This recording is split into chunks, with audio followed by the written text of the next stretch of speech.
Bonsoir tout le monde et bienvenue à cette nouvelle vidéo sur notre chaîne. Aujourd'hui, on va parler des hyperviseurs. Et pour en discuter, j'ai décidé de présenter les hyperviseurs en utilisant ma nouvelle Nightbot et j'espère que vous allez apprécier cette nouvelle méthodologie de formation en utilisant les nouvelles technologies. Alors, parlons des hyperviseurs. En anglais, on les appelle hypervisors.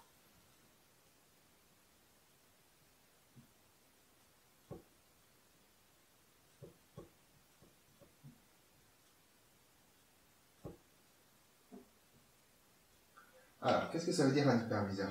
Un hyperviseur, tout simplement, c'est un software qui nous permet de faire la virtualisation. Sans hyperviseur, on ne peut pas créer des machines virtuelles. C'est le software qui nous permet de créer des machines virtuelles. Et on trouve deux types d'hyperviseurs, l'hyperviseur type 1 et l'hyperviseur type 2. Alors, on va essayer d'expliquer la différence entre les deux types d'hyperviseurs. On va commencer par l'hyperviseur le plus simple à installer, qu'on peut installer sur une machine normale, standard, qu'on peut installer chez soi, qu'on appelle l'hyperviseur type 2.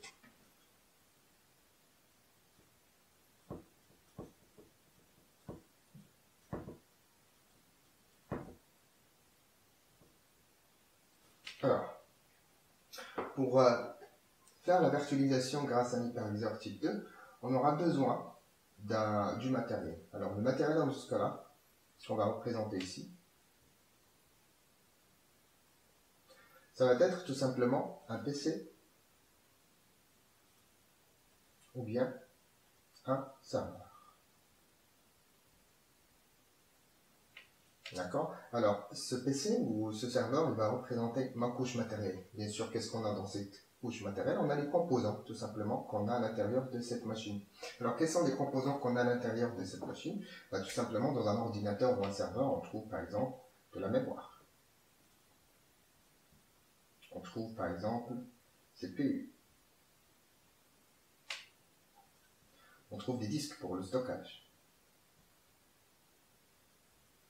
Comme on peut trouver bien sûr le carte réseau, NIC, Network Interface Card, et les autres composants. Ces composants physiques qui vont être présentés pour l'hyperviseur et bien sûr par la suite pour les machines virtuelles. Alors pour pouvoir utiliser le matériel, on aura besoin d'un OS. Alors, je viens notre couleur.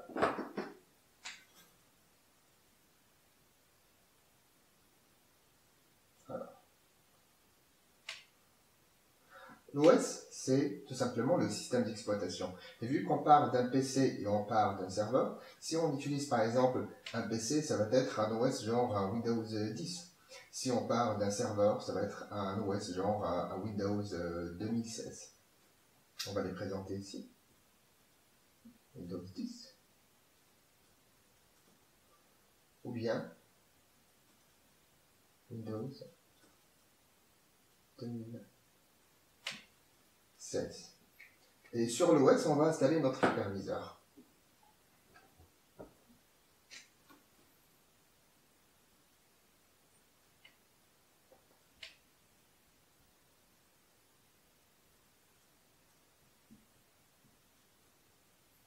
Dans ce cas-là, notre hyperviseur, c'est quoi? C'est tout simplement une application.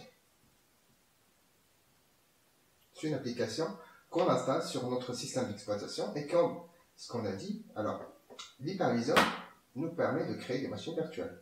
Du coup, ce qu'on va trouver ici, c'est des machines virtuelles. Alors, grâce à l'hyperviseur, j'ai pu installer des machines virtuelles. Ça, c'est l'architecture et la topologie d'un hyperviseur type 2. Alors maintenant, on va parler de l'hyperviseur type 1.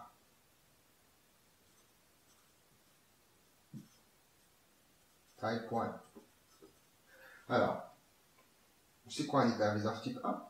C'est la même chose, on a dit c'est un software qui nous permet de créer des machines virtuelles. Maintenant, si on parle un petit peu de la topologie et l'architecture d'un hyperviseur type 1, alors, pareil, comme pour l'hyperviseur type 2, on a besoin du matériel. Alors, on va présenter ici le matériel, ce qu'on appelle en anglais the hardware layer, la couche matérielle. Alors, contrairement au type 2, obligatoirement ici, on aura besoin d'un serveur. On ne parle pas de PC. C'est pour ça que cette architecture, on l'appelle enterprise. On le trouve plus dans les entreprises, mais pas chez les clients. Alors, pareil, ma couche matérielle, elle est représentée par la mémoire, du CPU, des cartes réseau. D'accord. On trouve aussi sur des serveurs d'autres cartes, comme les cartes PCI, des HBA pour le Fibre Channel ou iSCSI et d'autres types de cartes qu'on ne trouve pas généralement dans les ordinateurs standards. Maintenant, la différence, c'est que sur le serveur, on installe directement notre hyperviseur.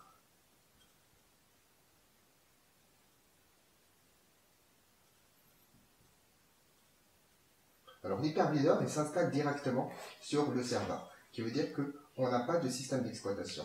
Et qu'est-ce que ça veut dire? Ça veut dire que l'hyperviseur, dans ce cas-là, il va jouer le rôle du système d'exploitation. On peut dire même un mini-OS.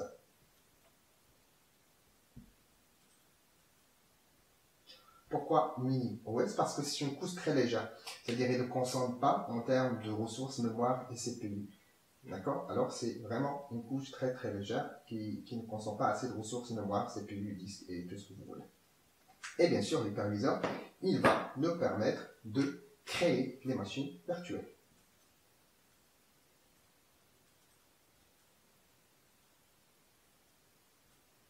Là,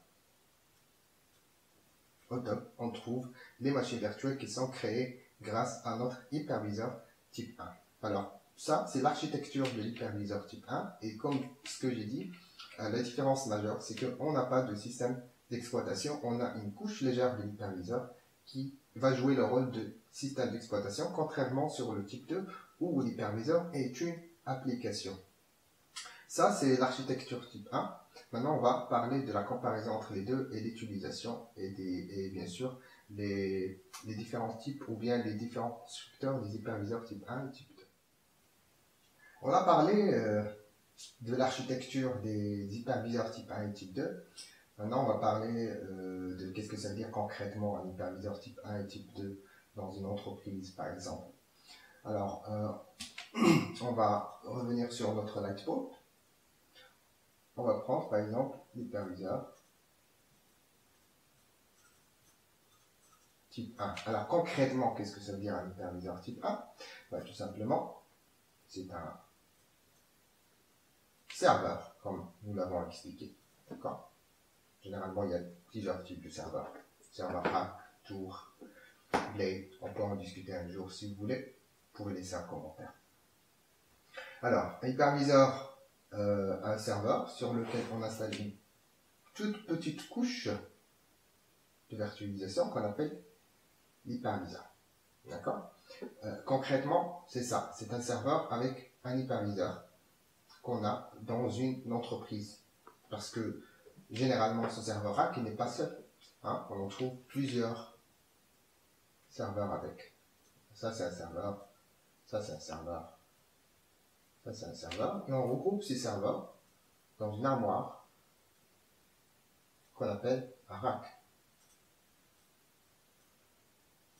D'accord? Ça, c'est un rack de serveurs. On trouve un serveur dedans et sur tous les serveurs, il y a des hyperviseurs. Et sur ce rack, ça va héberger une centaine, milliers de machines virtuelles, une dizaine de machines virtuelles. C'est pour ça que l'hyperviseur type 1, on l'appelle une solution enterprise. C'est une solution qu'on trouve dans une entreprise, dans un data center. Enterprise. D'accord? Ça, c'est l'hyperviseur type 1. Maintenant, si on prend l'exemple de type 2,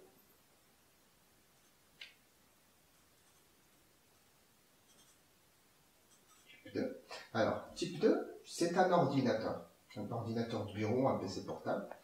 Bien sûr, on va additionner un laptop, un ordinateur portable. Alors, sur cet ordinateur portable, on a un système d'exploitation. D'accord? Et bien sûr, sur cet système d'exploitation, on installe tout simplement une application. Alors, cette application qui va me permettre tout simplement de créer ces machines virtuelles. Alors là, c'est une application, là, c'est carrément un système d'exploitation hyperviseur à la fois. Et là, bien sûr, c'est une solution qu'on trouve plus chez les utilisateurs, pas dans un data center. Alors c'est pour ça qu'on appelle ça une solution, on va dire, client.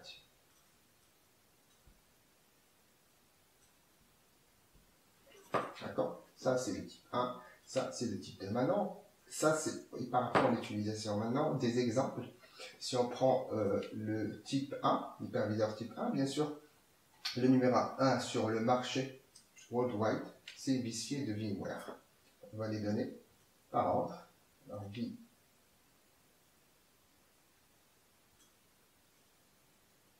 vSphere de chez VMware. Ça, c'est l'hyperviseur qui a la grande part sur le marché. En deuxième lieu, on trouve Hyper-V de Microsoft.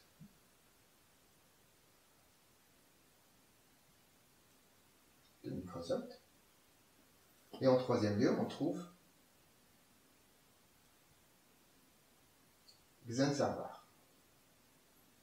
Ça, ce sont des solutions, on va dire, commerciales, c'est-à-dire on doit payer pour les avoir. Sinon, on trouve d'autres solutions open source, comme KVM de chez Red Hat, ou bien Proxmox. Je vous encourage bien sûr à chercher sur ces solutions open source. Sinon, on pourrait faire une vidéo sur ces solutions-là si vous êtes intéressé. Alors, n'hésitez pas à nous laisser un commentaire si vous êtes intéressé.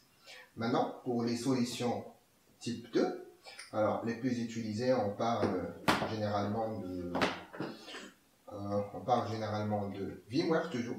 D'accord. Par contre, j'ai pas une idée sur leur part du marché, mais je vous donnerai les plus utilisés. On a deux, il n'y en a pas beaucoup. Alors, on parle de VMware aussi. Workstation.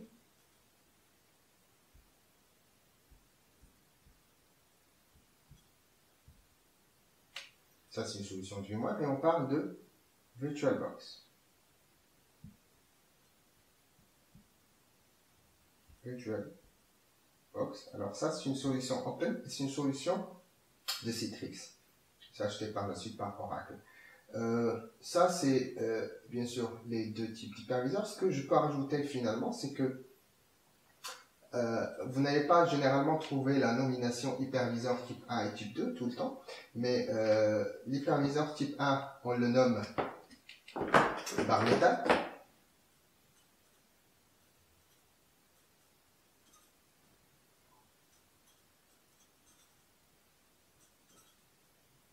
Bare metal. Et cette solution-là, on l'appelle hosted. Alors, quand vous entendez parler de hyperviseur bare metal, c'est automatiquement hyperviseur type 1. Et quand vous entendez parler hyperviseur hosted, c'est automatiquement un hyperviseur type 2. Voilà, on a parlé, on a donné une introduction sur les types d'hyperviseurs, on a expliqué l'architecture, on a donné des exemples, on a parlé un petit peu de l'utilisation de chacun des hyperviseurs. J'espère que vous avez une idée un petit peu plus claire maintenant sur les hyperviseurs. Alors, si vous êtes intéressé par d'autres sujets, n'hésitez pas à les mentionner, on pourrait en discuter. Et moi, je vous remercie déjà pour votre patience et votre attention. Un petit abonné ou un j'aime va nous encourager à vous donner encore plus. Alors, n'hésitez pas à partager et à vous abonner sur notre chaîne. Je vous remercie infiniment et je vous dis à la prochaine. Merci beaucoup.